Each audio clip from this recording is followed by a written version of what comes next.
Bonjour à tous. Vous cherchez, vous vous questionnez, vous êtes indécis? C'est pour vous que nous mettons notre expérience à votre service. Retrouvez-nous tous les mercredis pour une séquence conseils ou astuces afin de vous aider dans vos projets immobiliers. Aujourd'hui, nous allons vous parler des frais de notaire.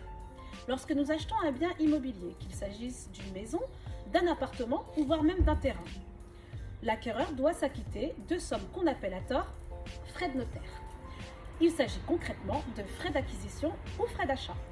On dit frais de notaire car c'est le notaire qui récolte pour l'État les taxes et droits de mutation. Ces frais viennent s'ajouter au prix d'achat de votre futur bien immobilier. Ils correspondent en moyenne entre 7 et 8% environ pour l'achat d'un bien dans l'ancien et entre 2 et 3% environ pour l'achat d'un bien dans le neuf, c'est-à-dire un bien qui n'a jamais été habité. Il faut donc bien en tenir compte dans le montant de votre future acquisition. Ces frais sont généralement financés avec votre apport personnel. Les frais de notaire se décomposent en 3 catégories. Première catégorie, les droits de mutation ou droits d'enregistrement. Il s'agit des taxes et impôts reversés à l'État et aux collectivités locales. C'est la plus grosse partie. Deuxième catégorie, les débours. Ce sont des frais avancés par le notaire pour la constitution de votre dossier et pour la rédaction de l'acte authentique. Il peut s'agir par exemple des coûts concernant l'urbanisme. Troisième catégorie, les émoluments du notaire. Il s'agit tout simplement de la rémunération du notaire. Prenons un exemple concret. Pour l'achat d'un bien à 200 000 euros, les frais d'acquisition seront de 15 000 euros environ. Le notaire percevra une rémunération d'environ 3 000 euros et les 12 000 euros restants correspondent aux taxes, aux droits de mutation essentiellement et aux débours. Eh bien vous voyez, le notaire se met pas tout dans les poches. Eh ouais. Et Rita, quand doit-on payer ces frais de notaire?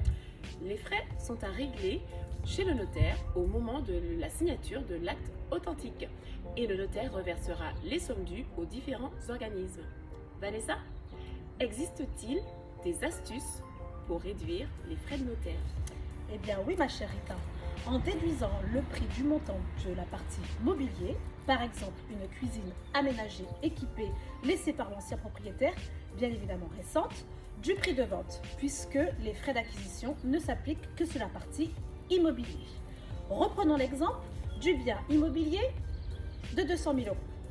On déduit les 5 000 euros de mobilier, les frais ne s'appliqueront plus que sur la partie immobilier, c'est-à-dire sur les 195 000 euros. Bon à savoir, lorsque vous faites l'acquisition d'un terrain, vous ne paierez les frais de notaire que sur le terrain et non pas sur la construction de la maison. Et puis, si vous avez 2 ou voire plusieurs notaires, ne vous inquiétez surtout pas. Vous n'aurez pas à payer plusieurs fois. Les notaires se partageront la dot au prorata du travail effectué. Voilà. Vous avez aimé ce post? Likez et partagez-le. À bientôt. À bientôt. Oups là, Rita, on n'a pas oublié quelque chose? Ouh, le challenge. Eh oui! Un nouveau challenge vous attend pour participer à notre prochain jeu concours. Restez connectés. Ciao, ciao les amis. À bientôt. À bientôt.